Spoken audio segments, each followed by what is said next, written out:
Welcome to Long Live Childhood, a pediatric health and wellness podcast presented by Children's Health of Orange County. I'm Melanie Cole, and joining me today is Dr. Shireen Guide.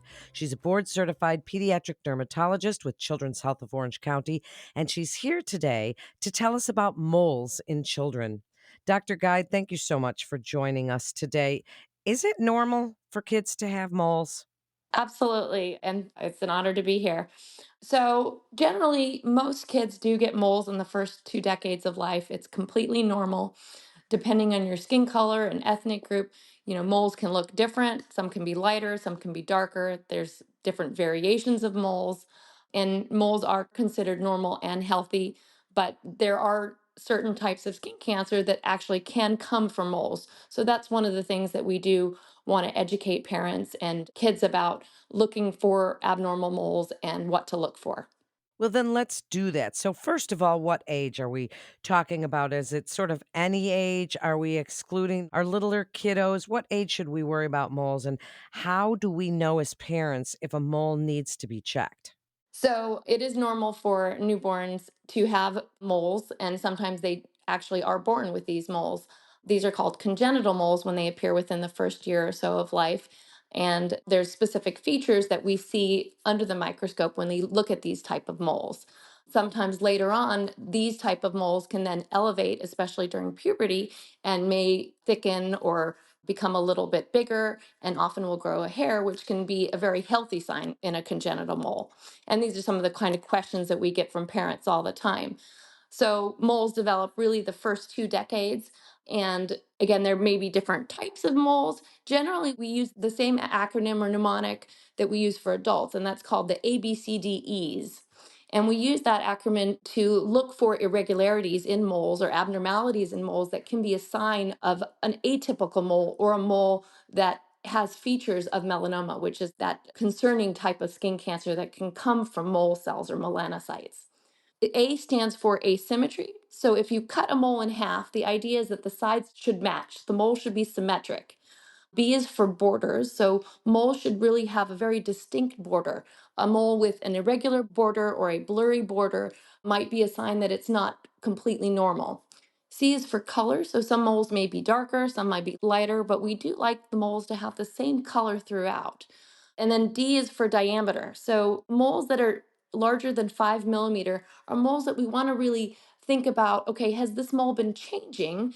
Has it gotten larger rapidly, or has this mole been relatively stable? It is normal to have larger moles, and some kids are born with these larger type of congenital moles. But the main thing is that these moles are not rapidly changing, growing, itching, any kind of abnormalities that make us concerned that this might be something atypical or abnormal. And then the last letter in that A, B, C, D, E is E for evolving. And this is really the most important one because any mole that is changing, we talked about in either size, shape, or color, or even itching, grows, or even bleeds. Sometimes people may come in and say, this mole bled, but I don't remember scratching it. So that might be a sign that something is concerning and needs to be checked. Dr. Guide, if there's a family history of skin cancer or melanoma specifically, when should parents take their kids in for a first mole check? So this is a common question because parents that have had melanoma in their families are definitely more concerned and have a heightened awareness of this issue. In general, melanoma does have a high genetic predisposition. So kids that have a family history of melanoma are twice as likely to develop a melanoma in their lifetime. However, melanoma is exceedingly rare in kids. So in kids under 15, the incidence of melanoma is around 1 in a million. So it's extremely low. And that's compared to our adult incidence, which is 1 in 40 in Caucasians, maybe around 1 in 200 in some darker skin types. So there's a big difference. So I generally recommend either monitoring in conjunction with a pediatrician. And then around 16 or so, that teenage age, when kids stop listening to their parents, is a good time to go into the dermatologist, talk to the kids about sun protection, about regular exams, and talk to the kids because at that age, they're going to be able to do self exams, start to look for some of these things. And that way, they'll be aware of looking for any abnormalities and when they need to follow up with the doctor. Dr. Guide, I always wondered, can a childhood mole turn into cancer? So if they've got some benign something that they had at 2 years old, and then you say at 16 they're doing their self checks and they're starting to become a little bit more aware of things, can some of those moles turn into something worse? So, yes, again, there are some normal changes that we see in moles, especially around puberty. So, that is a common time parents will bring their kids in because the moles are elevating, or you can see hairs, or they darken or thicken. Those are some of the normal changes, but moles can change. And as the cells change, you would see similar changes clinically with your eyes. So, those kind of changes would be, again, sometimes they're just textural changes. Sometimes they might be color changes. So we look for things that have multiple colors. Again, the mole might start to grow a tail or a little edge that wasn't there previously. Even earlier on, the congenital moles can change at any point. Obviously, when they're little, it's much more rarer. And then as they get older and their risk increases, then there's a higher chance of developing melanoma. Probably about 25 to 50% of melanomas develop from pre existing moles. And then the other half are actually new spots that develop. So, what I generally tell parents is that when a mole pops up, it should kind of pop up and then be relatively stable. You don't want to see a mole that's like rapidly changing. And there are some unique variants in kids that we can see that are abnormal. So generally parents bring their kids in right away with these type of moles because they look different than the other moles. The other term that I really like is the ugly duckling rule. And that means that most kids and most individuals form the same type of moles. So if all your moles have a little dot in them at 12 o'clock, then I'm pretty reassured because all those moles are similar appearing and look the same.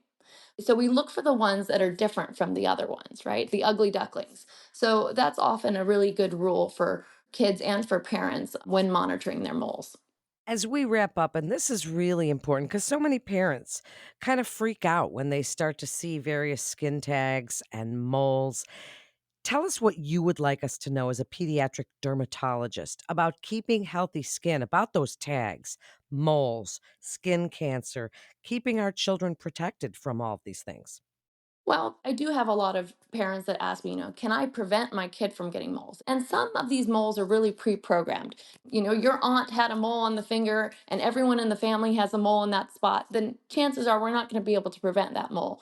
But there are a lot of moles that are triggered in response to sunlight or sun exposure. So it's really important that kids at a young age are protected with rash guards, protective clothing, hats, sunscreen, and most importantly is reapplication of sunscreen, because it doesn't matter what you put on at 8 o'clock, by noon it's gone. So really that's an important thing that we always drive home with parents and with kids, is that they really need to reapply. Another thing that I always hear from parents is that we're not going to get enough vitamin D if we don't get enough sun. And really, both the American Academy of Pediatrics and the American Academy of Dermatology really encourages that the vitamin D should be obtained from diet or supplementation and not necessarily through sun exposure. So that's something also to consider. Wow, this is such good advice. Dr. Guide, thank you so much for joining us today and telling us about those A, B, C, D, E's and what we're looking for as parents and when we should bring our children in to get checked for moles. That was just great advice. Thank you again for joining us. And for more pediatric health and wellness tips, you can visit chalk.org. Thank you so much for listening to Long Live Childhood, a pediatric health and wellness podcast presented by Children's Health of Orange County. Together, we can keep kids happy and healthy. And please remember to share on your social channels as we're all learning from the experts at Chalk together. I'm Melanie Cole. Thanks so much for joining us today.